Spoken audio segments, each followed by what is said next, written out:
No meu último vídeo para o canal, eu falei sobre as atualizações de design que vêm para o novo sistema do Mac, e eu acho que eles refletem uma tendência que é bem maior do que só um sistema operacional. Oi internautas, tudo bem? Para quem não me conhece ainda, eu sou o Bernardo Liz e hoje eu vou falar de design com vocês. Então hoje eu vou ficar do outro lado da tela, só conversando e mostrando qual é a minha leitura disso no cenário atual.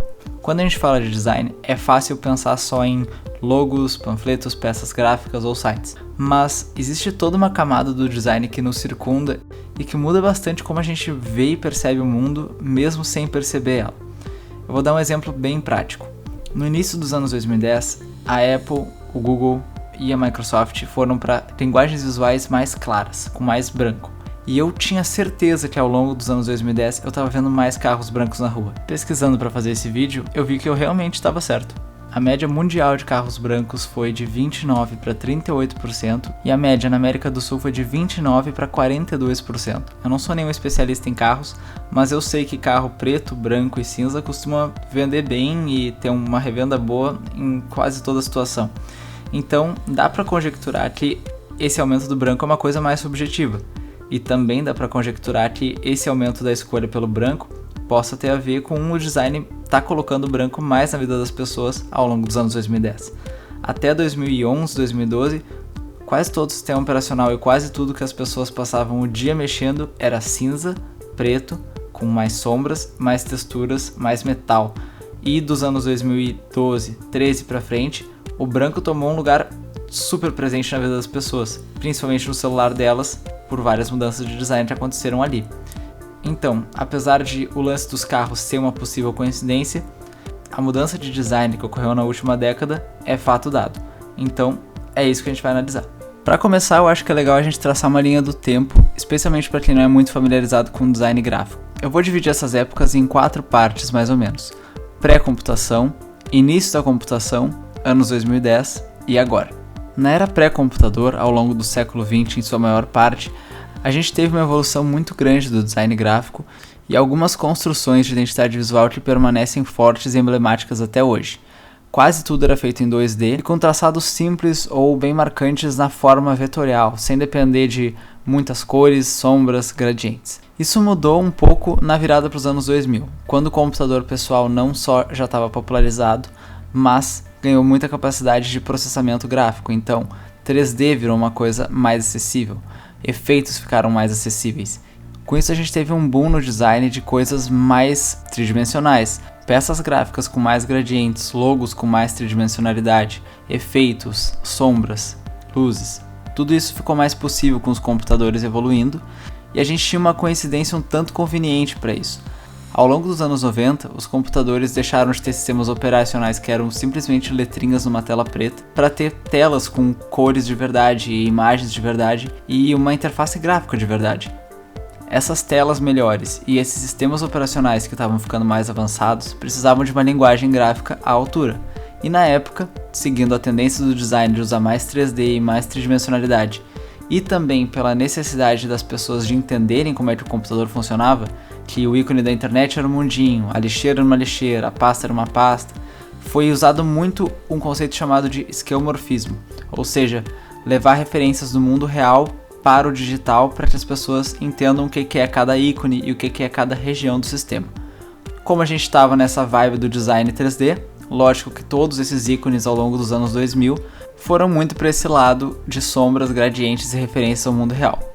Ao longo dos anos 2000, isso foi se traduzindo para os celulares, para tablets, para notebooks, para todos os sistemas operacionais que a gente usava mais. E o iPhone, no início, era muito marcado por esse esquemorfismo pesado.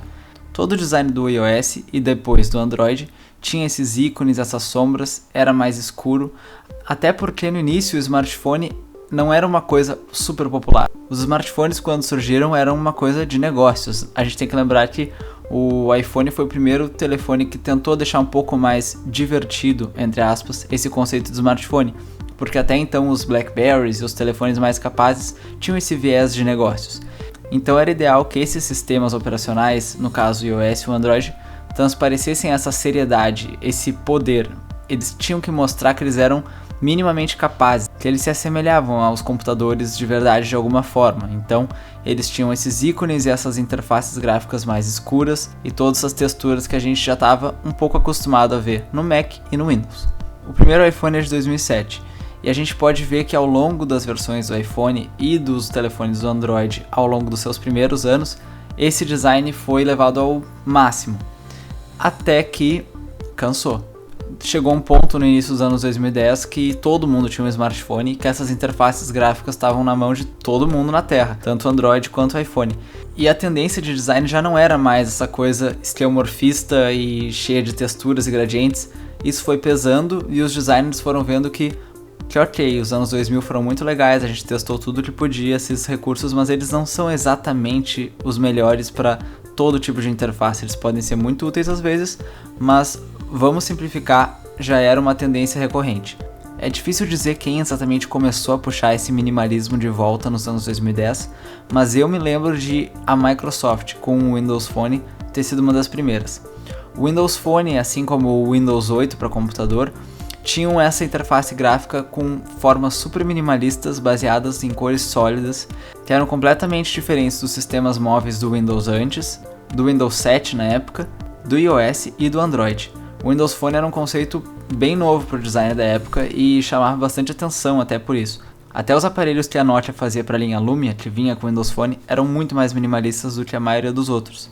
O Windows Phone e o Windows 8 talvez não fossem a melhor execução desse design minimalista, porque era um pouco fácil se confundir com aquelas formas brancas sobre uma mesma cor sólida, mas eles deram esse pontapé inicial nos anos 2010 a uma retomada de designs mais universais, 2D, funcionais, e menos dependentes de gradientes, texturas e 3D.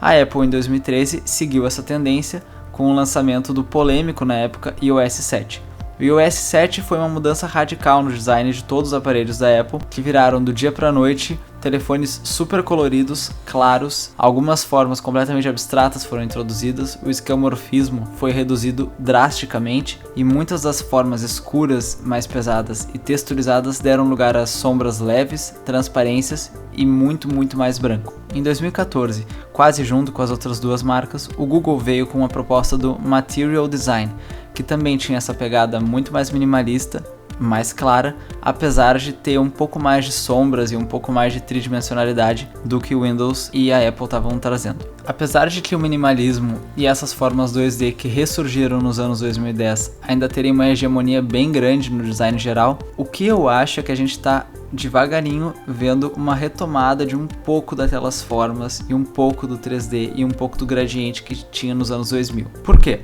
Ao longo dos anos 2000, a gente viu que 3D era possível, tinha uso, mas demais ficava pesado. Nos anos 2010 isso foi revertido, a gente foi para um minimalismo bem radical, com formas sólidas e cores sólidas, e viu que isso também pode ser um pouco cansativo. Claro que logos em 2D continuam sendo lindos, extremamente universais e funcionais, mas é bom um pouco de tridimensionalidade, um pouco de sombra e um pouco de textura, especialmente para interfaces gráficas, em telas que têm cada vez mais resolução, mais cor e mais nitidez. No início dos anos 2010, ir para o caminho minimalista e simples era, além de tudo, um jeito de deixar as coisas mais bonitas em telas que ainda não eram tão boas. Hoje a gente tem telas muito boas, muito democratizadas, então essas imagens mais complexas conseguem ser reproduzidas de forma bonita em quase todo celular. E é por isso que a gente está vendo tanto o Windows quanto o Mac trazerem de volta aos poucos essas sombras. E é isso que eu me refiro sobre o Big Sur. O Big Sur está trazendo de volta um pouco de tridimensionalidade, algumas formas foram redesenhadas, todo o sistema está um pouco mais fluido, as sombras que sumiram por muito tempo no Mac voltaram de um jeito novo, de um jeito redesenhado, de um jeito muito mais bonito, mas voltaram. E os ícones do Windows também mudaram. O Windows 10 vem com uma atualização para esse fim de ano ou ano que vem, que também tem vários ícones redesenhados com mais sombras, com mais textura, pensando na facilidade de uso e numa coisa que seja minimalista, mas também interessante nas telas que a gente usa hoje. Algumas pessoas já estão chamando essa nova tendência de design de neomorfismo, que seria uma volta do esquemorfismo com influência do minimalismo dos anos 2010. Então a gente revê texturas, revê profundidade e senso de toque, mas com a influência do senso de organização, claridade e despoluição do minimalismo. A tecnologia muda como as coisas funcionam, como a gente usa elas e para que a gente desenha elas. Então era natural que A chegada dos computadores pessoais em todos os escritórios e todas as casas ia mudar a linguagem visual das coisas. E era óbvio que, quando esses computadores foram para nossos bolsos e evoluíram dentro dos nossos bolsos, a gente fosse passar por uma transição, que foi primeiro para o minimalista e agora está chegando a um meio termo legal.